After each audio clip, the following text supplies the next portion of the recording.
Помни день субботний, чтобы светить его. Если ты удержишь ногу твою ради субботы от исполнения прихотей твоих, во святой день мой, и будешь называть субботу отрадою, святым днем Господним, чествуем их, и почтишь ее тем, что не будешь заниматься обычными твоими делами, угождать твоей прихоти и пустословить, то будешь иметь радость в Господе. Я возведу тебя на высоты земли и дам кусить тебе наследие Иакова, отца твоего. Уста Господни изрекли это.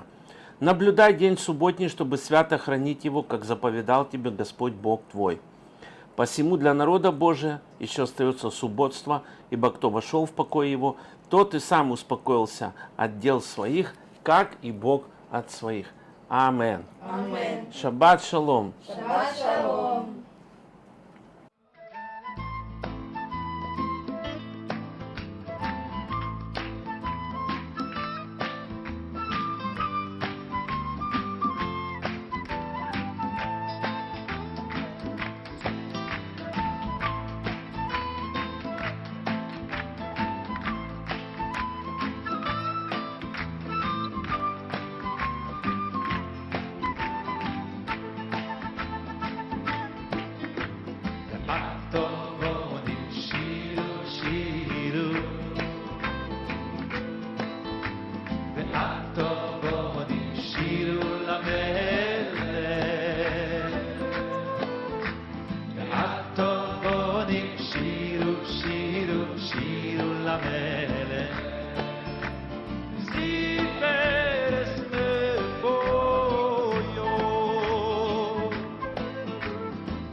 Shiru la mele